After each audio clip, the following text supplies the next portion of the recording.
जल परी यानी आधी औरत और आधी मछली। आपने फिल्मों में, बच्चों की कहानियों में और लोगों के किस्सों में इस जीव के बारे में काफी बातें सुनी होंगी।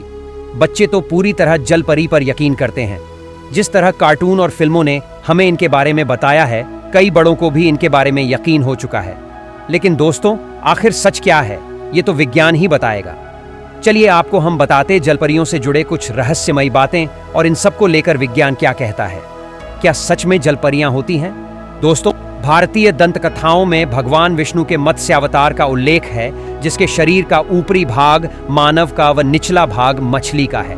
इसी तरह चीन, अरब और ग्रीक की लोक कथाओं में भी जलपरियों के सैकड़ों किस्से पढ़ने को मिलते हैं। बहुत से लोग मत्स्य कन्या को जलपरी कहते हैं। बहुत से लोग दावा करते हैं कि गुजरात के पोरबंदर के पास मधुपुरा गांव के पास स्थित समुद्री तट पर जलपरी पाई गई। सोशल मीडिया में इसकी तस्वीरें खूब वायरल हुई थीं। इन तस्वीरों में दिखाया गया है कि स्किन कलर की एक पारदर्शी शरीर में जलपरी मरी हुई है। वायरल हुई इन तस्वीरों की पुष्टि किसी ने नहीं की है। कहा जा रहा है कि ऐसी ही जलपरियों की तस्वीर हाल ही में पाकिस्तान में भी देखी गई। हालांकि यह खबर झूठ साबित हुई। कहते हैं कि दुनिया भर के समुद्री यात्रियों और नाविकों ने जलपरियों के देखे जाने के कई दावे किए हैं। अपनी कैरेबियंस की यात्रा के दौरान क्रिस्टोफर कोलंबस ने भी ऐसा ही कुछ देखने का जिक्र किया था। उन्होंने अपने एक लेख में लिखा था कि उन्होंने अपनी आंखों के सामने मानव मछली की तरह एक जीव को देखा था, और वह भी 3 बार। ऐसे ही 2 दृश्य वैंकूवर और विक्टोरिया के तटों पर देखे गए। सन 2009 में दर्जनों लोगों ने इजराइल के एक तट पर जलपरी की तरह ही दिखती एक आकृति को समुद्र में उछलते और कलाबाजियां करते देखा था। सुनामी आने के बाद भी एक तट पर ऐसी ही मृत जलपरी देखे जाने की खूब चर्चा हुई थी। कुछ वर्ष पूर्व ग्रीनलैंड के समुद्र में एक पनडुब्बी में सवार कर्मचारियों ने एक ऐसा वीडियो जारी किया है जिसे जलपरियों के होने का निशान माना जा रहा है। इसी दौरान अचानक एक विचित्र प्राणी ने उनकी पनडुब्बी के शीशे पर हाथ लगाया, जिसकी 4 अंगुलियां व वियेन अंगूठा था, और फिर वो तेजी से दूसरी ओर तैरता हुआ चला गया। इस वीडियो के सच या झूठ होने पर अभी तक विशेषज्ञों के बीच बहस चल रही है। दोस्तों, कई बार हम सर्कस देखने जाते हैं या किसी मेले ढेले में अपने जलपरी या नाग कन्या दिखाई जाती है। दरअसल वह सब नकली रहती है, मात्र मनोरंजन के लिए।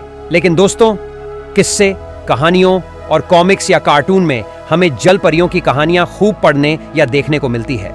कहानियों के अनुसार जलपरियां मधुर धुन में गाना गाकर इंसानों या देवताओं को अपनी ओर आकर्षित करती हैं, जिससे उनका ध्यान भटक जाता है और इस तरह समुद्र में कई इंसानों की जान चली जाती है।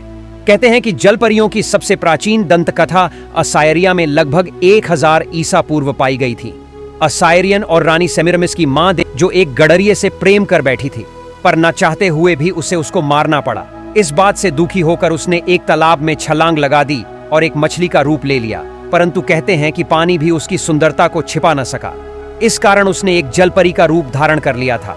कहते हैं कि महान अलेक्जेंडर की बहन थेसालोनिक मरने के बाद एक जलपरी बन गई थी, और वह नाविकों से पूछती रहती थी कि क्या महान अलेक्जेंडर जीवित है। यदि कोई कहता कि नहीं जीवित है, तो वह नाविक भी जीवित नहीं रह पाता था। लेकिन दोस्तों, विज्ञान इस बात को नहीं मानता। अमेरिका के नेशनल ओशन सर्विस और साइंस से जुड़ी लाइव साइंस वेबसाइट के अनुसार दुनिया में ऐसे कोई सबूत नहीं मिले हैं जो ये बताते हों कि जलपरी होती हैं या कभी हुआ करती थीं। तो दोस्तों, आपको क्या लगता है, क्या सच में जलपरियां होती होंगी? आप कमेंट में जरूर लिखें। तो दोस्तों, आपको यह वीडियो कैसा लगा? अगर आपको यह वीडियो पसंद आया है तो कृपया इसे लाइक करें, शेयर करें और हमारे चैनल को सब्सक्राइब करें। यह बिल्कुल फ्री है, क्योंकि दोस्तों, हमें आपके लिए ऐसे वीडियो बनाने के लिए मोटिवेशन मिलता है। आपको तो पता ही है, किसी काम को करने के लिए मोटिवेशन की जरूरत होती है। तो दोस्तों, ऐसे ही और इंटरेस्टिंग वीडियो देखने के लिए हमारे चैनल पर बने रहें। धन्यवाद।